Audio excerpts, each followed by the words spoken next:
Vamos a comenzar de una sola vez con nuestro tema porque tenemos temas importantes que tratar. Y es que vamos a conversar sobre el trabajo de las postuladoras para integrar los listados de candidatos a magistrados de Corte Suprema de Justicia y salas de apelaciones. Durante mañana y el próximo fin de semana, especialmente el domingo, la misión especial de observación del proceso electoral de la Corte Suprema de Justicia y las salas de apelaciones de la Organización de Estados Americanos presentó su informe preliminar. Según dijo, en lo que va del proceso, desde el inicio de la fecha, la misión ha observado que la realidad que presenta Guatemala dista mucho de estar alineada con los estándares internacionales. Además, indican que a diferencia de lo establecido en dichos estándares, entidades claves como la CIDH han documentado las acciones e interferencias indebidas y arbitrarias por parte del Ministerio Público en la independencia del Poder Judicial en Guatemala. Además, indican que la misión lamenta que las comisiones no hayan excluido del proceso a aspirantes a magistraturas, a jueces, abogados y fiscales, además de magistrados que han participado en actos de corrupción. La misma misión alerta sobre la necesidad de reformas profundas al sistema de elección de jueces para asegurar que no se permita la elección de personas sin honorabilidad ni mérito para cumplir la función de impartir justicia. Por último, la Comisión de Observación de la OEA hace un llamado urgente a las comisiones de postulación a priorizar la idoneidad, honorabilidad y capacidad de las candidaturas en la integración de nóminas. Para conversar sobre este tema, tengo dos invitados: el licenciado Jorge Santos, coordinador general de la Unidad de Protección a Defensores de Derechos Humanos de Guatemala, y también al señor José Pablo Juárez del Movimiento de Teólogos y Teólogas de Guatemala. A ambos les agradezco muchísimo el estar con nosotros. Comienzo con usted, licenciado Santos. Me da mucho gusto de poderlo saludar y le deseo muy buena tarde. Muy buenas tardes y pues un saludo para ustedes ahí en cabina, para la otra persona entrevistada y para todas las personas que nos están escuchando. Licenciado Santos, a ver, este informe preliminar que da la observación de los Estados Americanos, de la OEA, nos dice varias cosas que los guatemaltecos ya sabemos, principalmente el hecho de requerir reformas profundas en cuanto a la forma en la que seleccionamos jueces y magistrados. A su entender, ¿por dónde podríamos comenzar ese proceso de reforma? Porque habrá que decir que la próxima Corte Suprema de Justicia y las próximas salas serán con este proceso, pero hemos hablado de cambiar la forma de seleccionar jueces y magistrados los últimos 20 años.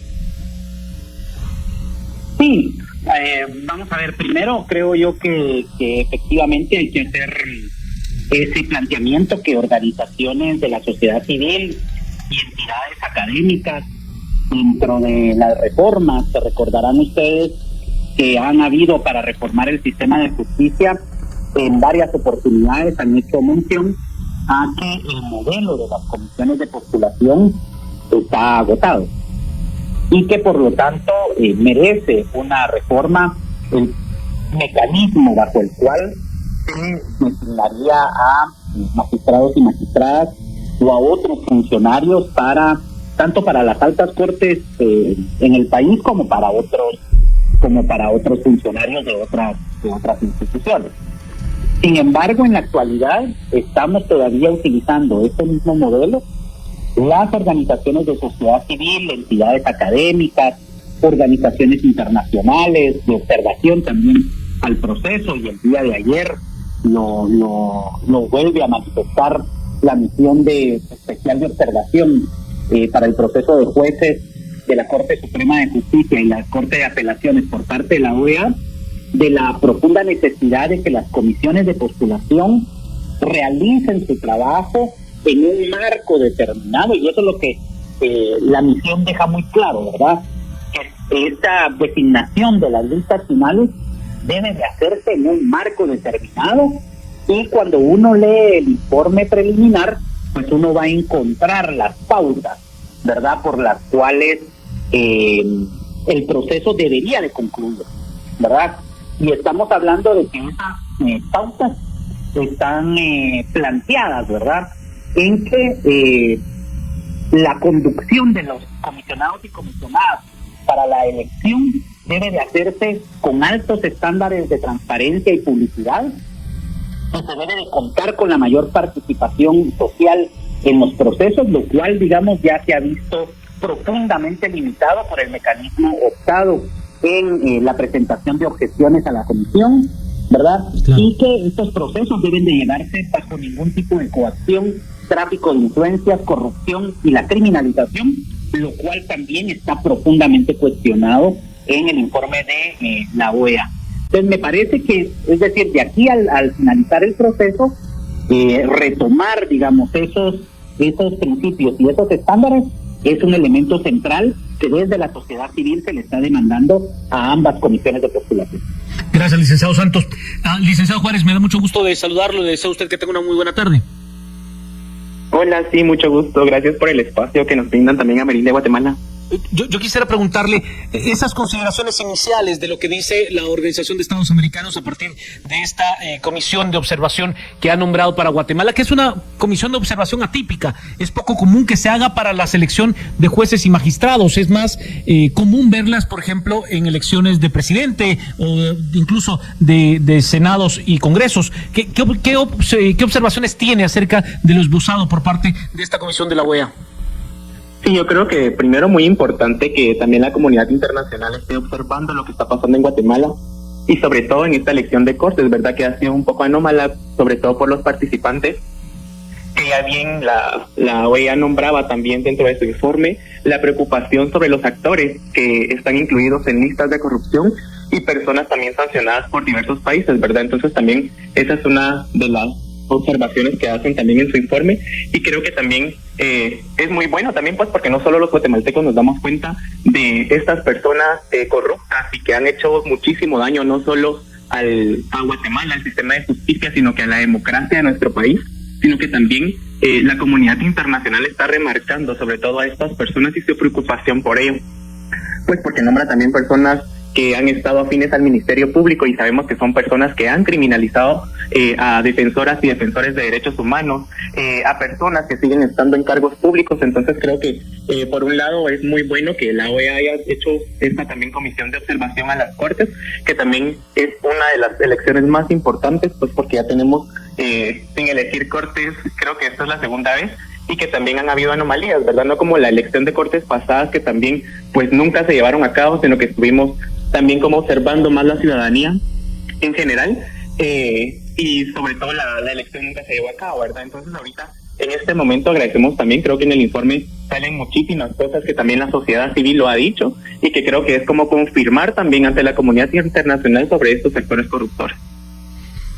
Licenciado Santos, algo que ha sido muy llamativo es que personas que optaron por postularse tanto a Corte Suprema de Justicia como a salas de apelaciones tuvieron diferencias muy profundas en cuanto a sus punteos, presentando la misma papelería, presentando los mismos títulos, presentando la misma experiencia profesional, y en unos hay diferencias realmente grandes.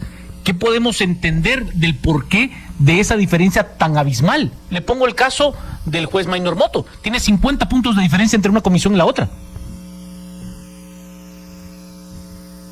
Y yo creo que lo que estamos evidenciando es la ausencia efectiva de criterios técnicos para la calificación y la gradación de cada uno de los expedientes que presentan cada uno y cada una de las candidatas, ¿verdad? Y ahí, digamos, creo yo que uno puede evidenciar, por lo tanto, que las definiciones de gradación en una comisión y en otra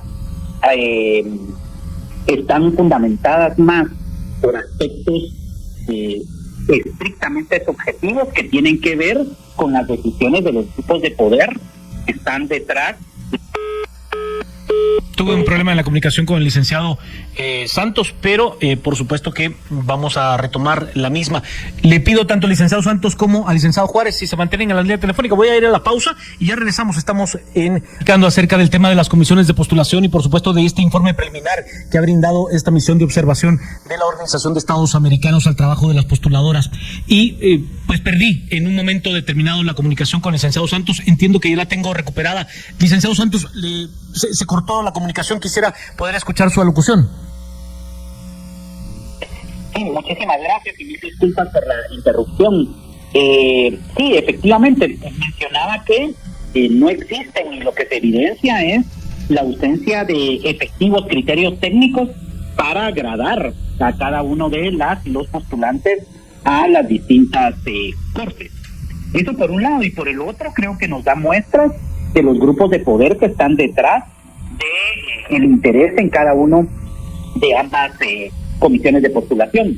No puede ser, digamos, que tal como fue mencionado acá, con la misma papelería, ¿verdad?, haya sido valorado con más de 80 puntos en la comisión de postulación de las comisiones de apelación, y que el resultado, la evaluación que haya tenido en la comisión para Corte Suprema de Justicia tenga un puntaje menor de 40 puntos. Esa diferencia tan abismal lo que nos da cuenta es de criterios subjetivos, y creo que responde más a los intereses que se están manifestando en las comisiones de postulación. Recordando que la Comisión de Corte de Apelaciones, al igual que la Corte Suprema de Justicia, pero más en esta, se han presentado serios problemas que han limitado, diría yo, y han pretendido incluso obstaculizar el proceso de las mismas comisiones.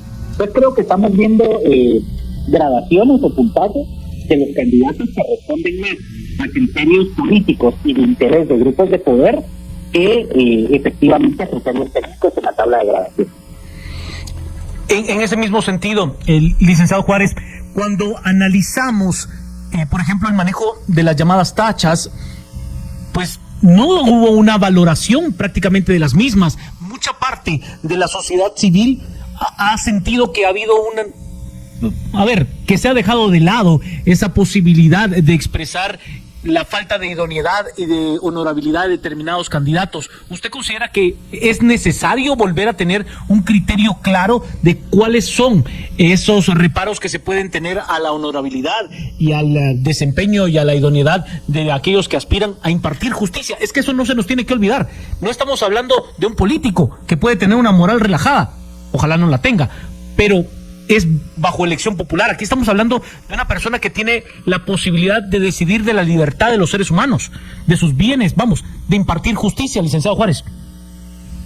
Sí, yo creo que es muy preocupante también la forma en la que se hace la tabla de degradación, porque también solo se mide, por ejemplo, el récord académico, lo profesional que es la persona, pero también se deja de un lado, como por ejemplo la ética y la transparencia que ha tenido en esos cargos.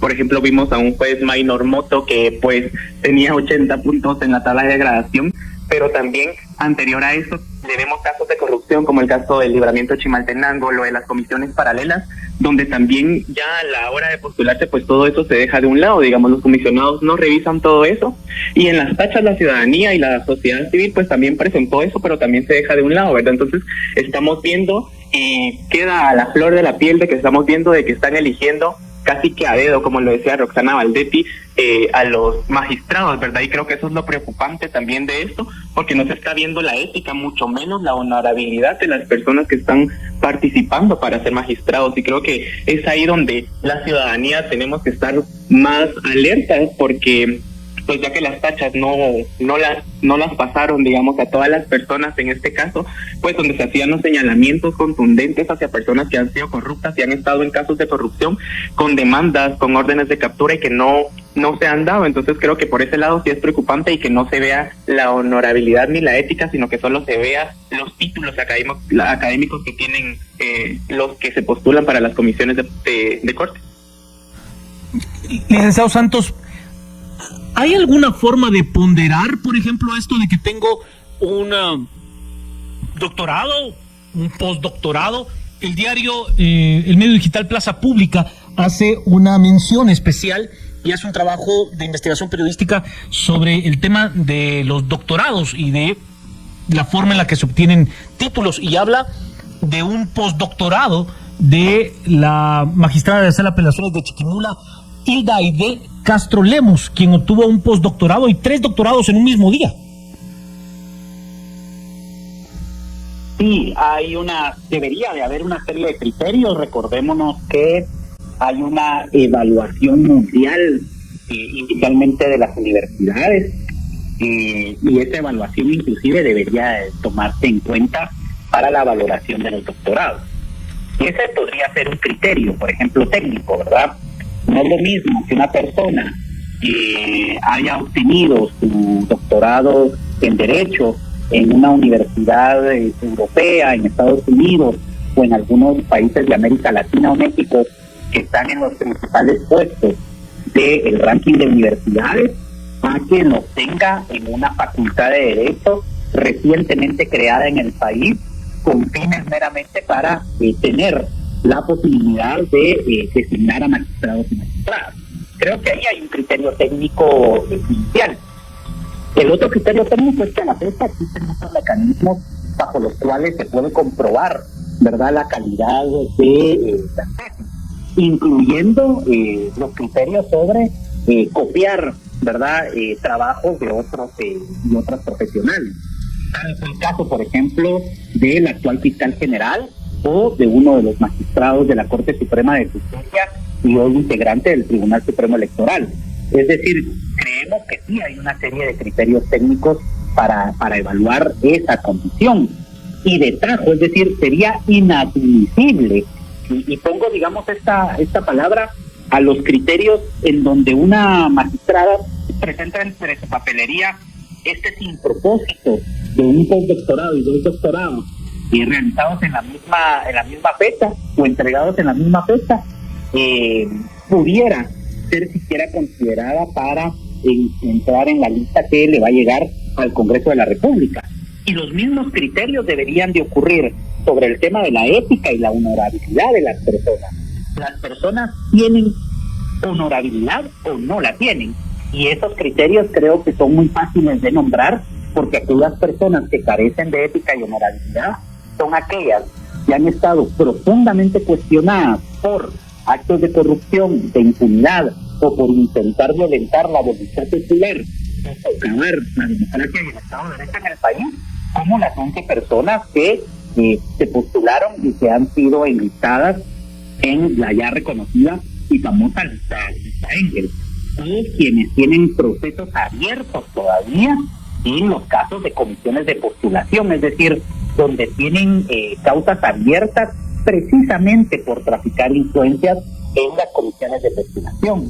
Es decir, estamos hablando de criterios que, a diferencia de lo que las comisiones decidieron, de que las objeciones solo iban a ser admitidas al momento de que tuvieran sentencia firme, hay otra serie de criterios que al momento de la votación en las comisiones de postulación para culminar con las listas que van al Congreso deben de ser considerados, y esperamos nosotros que todos estos personajes, candidatos y candidatas, sean retirados efectivamente de dicha lista.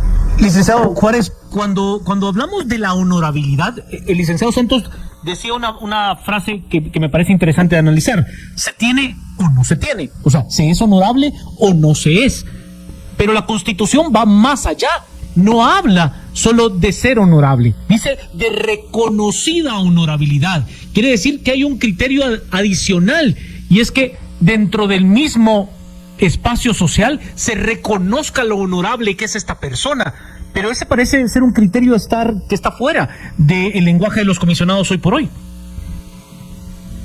Sí, yo creo que sí. Vemos la participación y la postulación de personas que totalmente no tienen honorabilidad, porque están involucrados en casos de corrupción. Las mismas personas no son honorables porque también han estado en cargos públicos y se han dedicado a criminalizar a las organizaciones y defensoras de derechos humanos.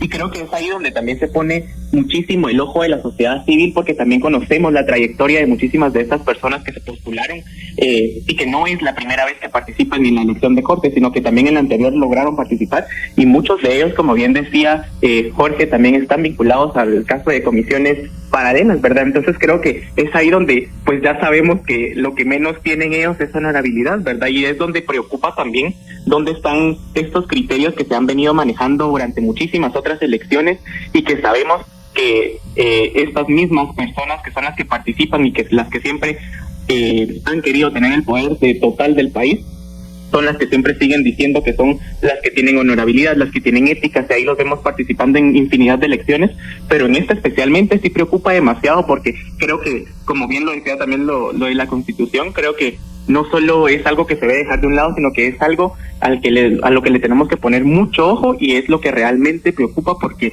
pues les conocemos su trayectoria, ¿verdad?, en el sistema de justicia y en otras instituciones en las que han estado, y también sobre todo eso, a quienes han ayudado, ¿verdad?, porque vemos la vinculación no solo a los casos concretos de corrupción en los que están, sino las vinculaciones también que tienen con exmandatarios, que también es donde pues también nos preocupa como sociedad civil, como personas de fe, el ver a estas personas que tienen poca ética, poca honorabilidad, y que son las que están, digamos, como al frente de las comisiones también, ¿verdad? Como que están también tomando un perfil muy relevante para ocupar un cargo en las Cortes. Entonces creo que eso es lo que también nos preocupa a la sociedad civil, también por eso nos manifestábamos hoy con esa preocupación, ¿verdad? De cómo también está las comisiones de postulación están viendo estos perfiles, ¿verdad? Porque sabemos que lo que menos tienen es honorabilidad.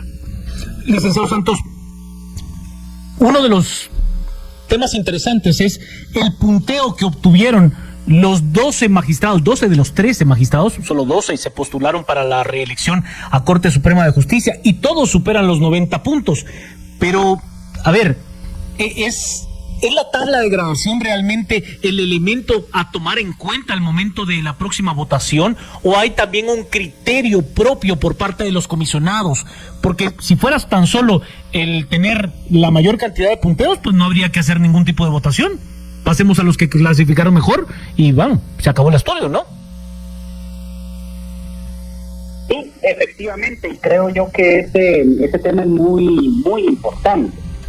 Vean, yo creo que va a ser al momento en el cual se defina el tema de la ética y la honorabilidad, donde cada uno de los comisionados, y esperaríamos nosotros que esa definición sea a viva voz y de frente y de cara a la ciudadanía, pueda gestarse, digamos, por cada uno de las y los comisionados, porque no tiene una valoración en las tablas de gradación. Es decir, esta condición, ¿verdad?, requeriría de una valoración cualitativa de las y los candidatos. Y entonces, por lo tanto, esperaríamos que sea en este momento en el que las y los comisionados definen si la persona es honorable o no, o tiene reconocida honorabilidad o no, se hagan manifestaciones sobre esa condición y esa característica, tal y como la resolución de la Corte de Constitucionalidad lo ordena. Pero le pongo un ejemplo, licenciado, y se la dejo de pregunta porque tengo que ir a la pausa. Esas mismas resoluciones que ha emitido en su momento la Corte de Constitucionalidad nos llevan al caso del actual fiscal general, donde había comisionados quienes a viva voz no estaban de acuerdo por votar por ella. Y la misma Corte de Constitucionalidad le dice, mire, tiene el mejor punteo, usted tiene que votar por ella. Y bien, hasta acá el video de hoy. Recuerden que ustedes tienen la última opinión que pueden dejar acá abajo en la cajita de comentarios. Dicho esto, nos vemos hasta el siguiente video. Adiós.